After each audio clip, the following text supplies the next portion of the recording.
Thaís, Uribe, fiquem comigo que a gente vai fazer uma entrevista agora importante sobre as chuvas no Rio Grande do Sul com o ministro da Integração e Desenvolvimento Regional, Valdez Góes. Boa tarde, ministro. Muito obrigada por tirar um tempinho da sua agenda para conversar com o 360. E vou fazer minha primeira pergunta baseada nas dúvidas que eu e meus colegas nós estávamos discutindo agora. Por que o presidente Lula não cancelou ou atrasou a sua viagem para a Índia para liderar a missão que vocês vão fazer no domingo ao Rio Grande do Sul? Olha, boa tarde, Raquel, Thaís, Uribe. Primeiro dizer que aqui no governo federal, a primeira pessoa, inclusive, a se pronunciar sobre solidariedade e providências a serem adotadas para assistir a população atingida pelo terceiro ciclone no Rio Grande do Sul, depois da estiagem, foi o presidente Lula. Inclusive, na oportunidade, ele já fez referência a mim, ao Paulo Pimenta e ao próprio vice-presidente da República, Geraldo Alckmin, que estaríamos, inicialmente eu e Pimenta, no Rio Grande do Sul, e depois o vice-presidente da República tocaria essa agenda, uma vez que ele estava com, além dos problemas de saúde, mas também com esse compromisso internacional, que dentre as agendas ele tem liderado também esta questão do compromisso, não só do Brasil, mas de toda a comunidade mundial em relação às mudanças climáticas. O que está acontecendo no Rio Grande do Sul tem correlação direta com esse problema das mudanças climáticas, que havia muito negacionismo, e hoje quem pode realmente liderar, ser um grande protagonista em relação a essa agenda mundial, é o Brasil, liderado pelo presidente Lula, porque já deixou isso muito claro, ainda antes de tomar posse, o compromisso dele em defesa da democracia, o compromisso dele em defesa do clima e também da luta pelo enfrentamento das desigualdades. Então, creio eu que o governo tem dado toda a assistência desde o primeiro momento. O presidente Lula já foi, sim, em muitos eventos que ocorreram, irá em outros, porque certamente não irão parar esses eventos, a intensidade deles e a frequência.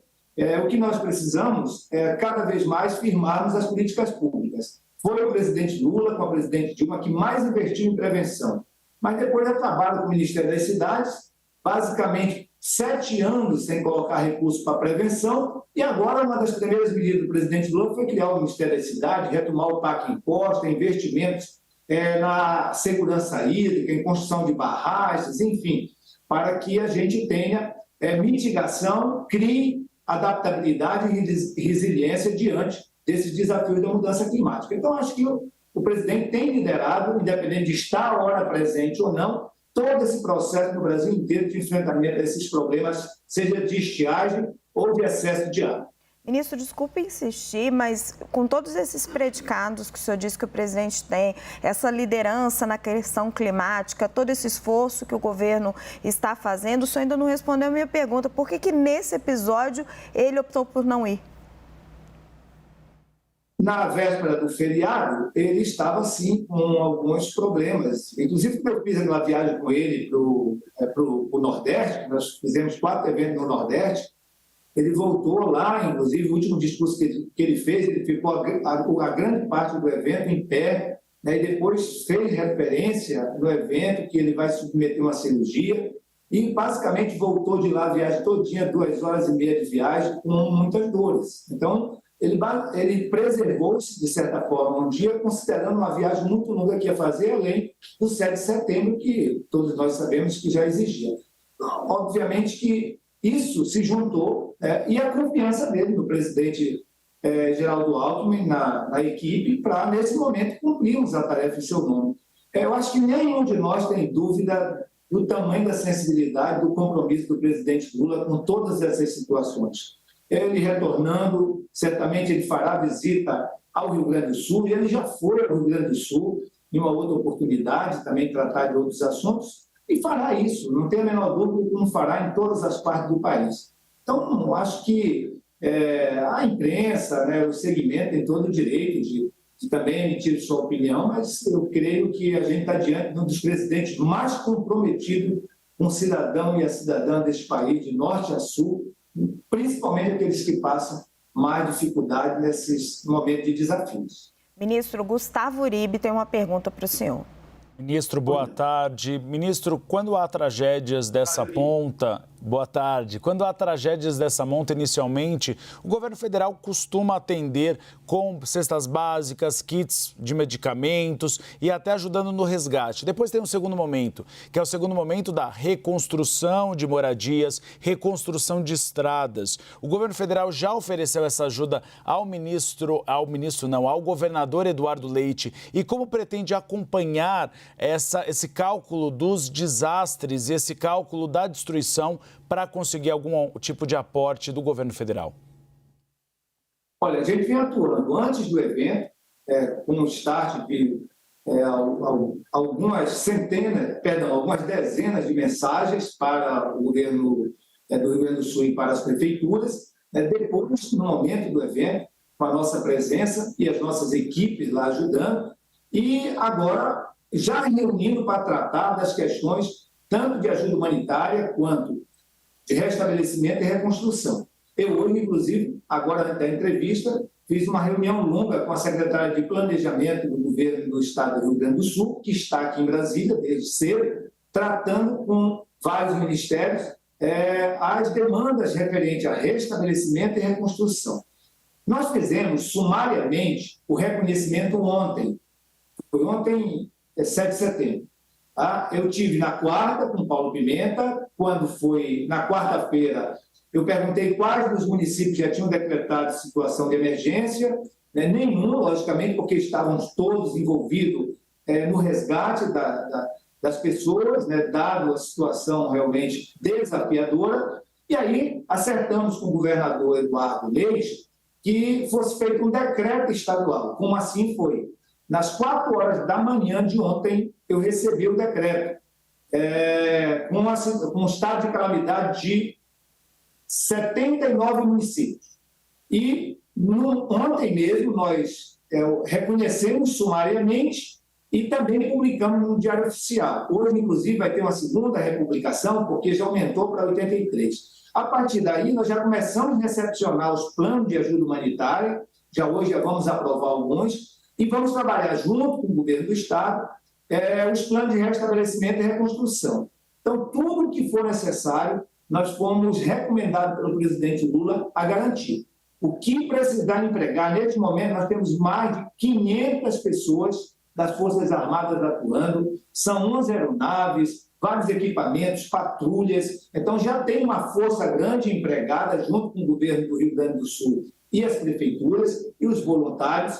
E agora, com os planos de trabalho, os novos anúncios já feitos pelo vice-presidente Alckmin pela manhã, na área social, benefícios para os desabrigados, antecipação de FGTS, antecipação de Bolsa Família, cestas básicas, se junta a isso também os planos de restabelecimento e reconstrução. E sejam quantos forem necessários. Nós não temos hoje a noção de quantas casas foram destruídas.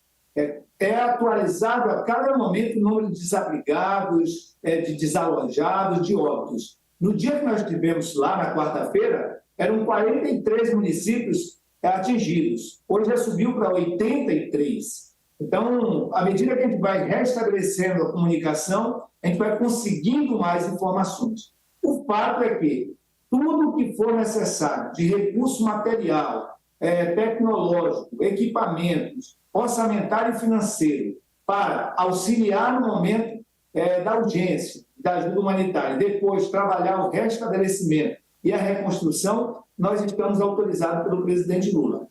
Ele baixou a medida provisória quando do primeiro e segundo ciclone, de 280 milhões de reais, mas também para atender Santa Catarina, ali Pernambuco e Alagoas. E agora, se esses recursos, a hora que eles forem esgotados, o governo federal trabalha com a possibilidade também de editar uma segunda medida provisória. O presidente Alckmin mesmo, na visita no domingo, deve entrar em mais detalhes sobre o volume de recursos já empregados pelo governo federal e o que será ainda empregado ao longo de todo esse enfrentamento do desastre que ocorreu no Rio Grande do Sul. Ministro, Thaís Arbex tem uma pergunta para o senhor, mas era exatamente isso que eu queria perguntar. Era exatamente isso, só rapidinho, que eu queria embutir na pergunta da Thaís, se o senhor já tem o volume em bilhões de reais que isso vai significar. Olha, não temos como hoje ter isso muito bem claro. Tá? Nós já fizemos aqui prospecções de quantas casas podem ter sido destruídas, então é difícil encontrar esse número hoje com detalhe. O que é importante dizer para o Rio Grande do Sul, para os 83 municípios atingidos, para a população que está desabrigada, desalojada, para os que perderam familiares, que o que for necessário para reconstruir casa, reconstruir pontes, restabelecer comunicação, sistema de energia, enfim, desobstrução, nós estamos autorizados. Os recursos que a gente tem para trabalhar, a gente vai trabalhando esses dias, aprovando o plano de trabalho, se é necessário for, sairá a emissão de uma segunda medida provisória.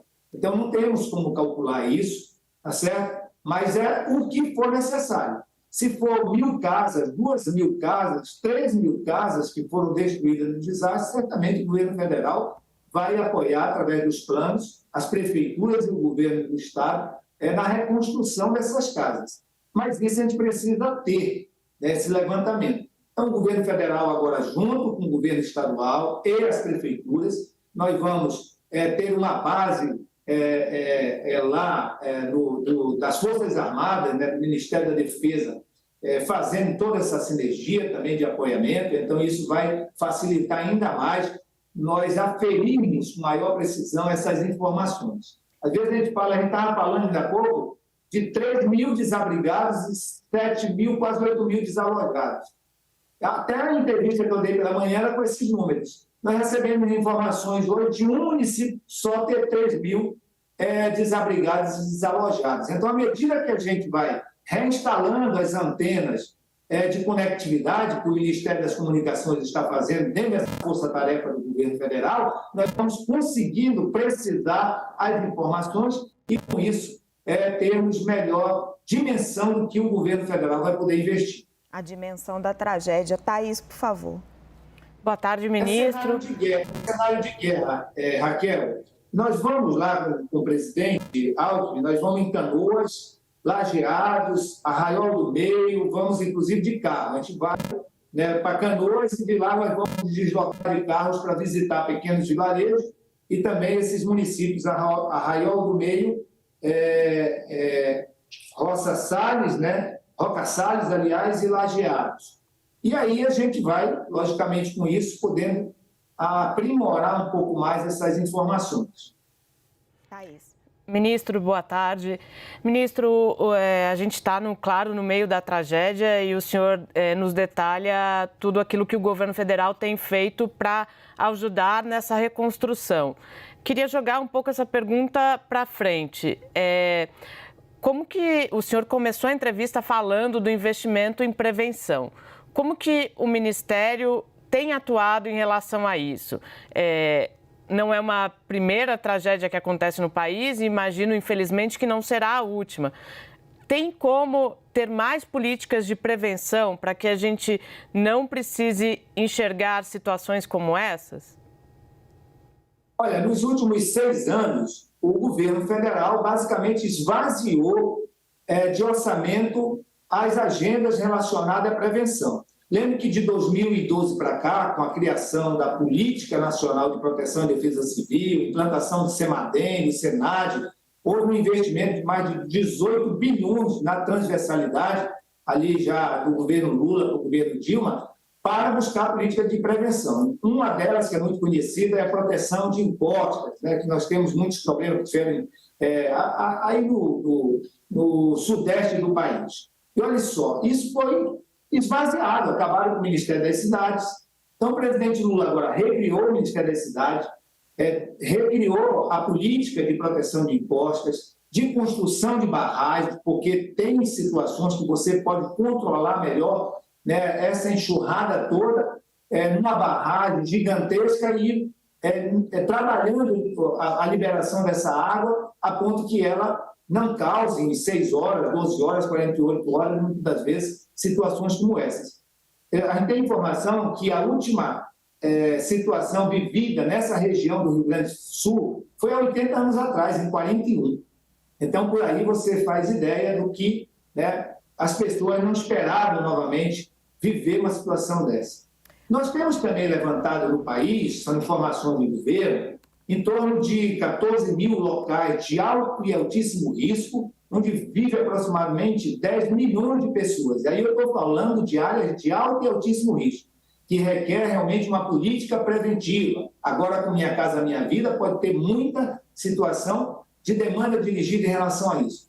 A área atingida do Rio Grande do Sul, ela não é considerada área de risco. Não está dentro de nenhum município desse, está dentro dos municípios ou as localidades compreendidas como 14 mil pontos no Brasil de área de altíssimo risco. Então, é fato que nós estamos vivendo com as mudanças climáticas. Nós temos, de um lado, já o desafio de áreas de altíssimo risco e agora as mudanças climáticas que impõem também as cidades bem estruturadas, com classe média. Aconteceu isso em Araraquara, que tem uma boa infraestrutura, e houve vidas ceifadas ali, destruição de mais de 9 pontos. Então, é fato isso. O que é que nós estamos trabalhando, além da providência que o presidente Lula adotou de criar o Ministério da Cidade, retomar o PAC em Costa, investimento em prevenção? Esses 1.038 municípios, que já por 10 anos são recorrentes, viver 6 meses a cada 12 de situação de emergência, nós, se conseguirmos amadurecer esse debate dentro do governo, eu estou fazendo isso com a ministra Marina, a ministra Luciana, nós podemos declarar em situação de emergência climática permanente esses municípios e nós invertermos a agenda, trabalharmos um ano, ou 2 anos, ou 3 anos, se necessário for, para retirar esses municípios da situação de emergência climática. Perfeito. Ou seja, toda a política pública voltada a mitigar, criar adaptabilidade, resiliência e retirada da situação de emergência climática. Então, essa é uma política pública que a gente pretende adotar. Para inverter a situação, né? Ministro, muito obrigada pela sua entrevista ao 360. Nós conversamos com Valdez Góes, ministro da Integração e Desenvolvimento Regional. Bom trabalho no Rio Grande do Sul no domingo, ministro. Obrigado, muito oportuna aí a entrevista e estamos sempre à disposição para esclarecermos a sociedade dos encaminhamentos do governo do presidente Lula nessas questões de desastre. Obrigada, ministro.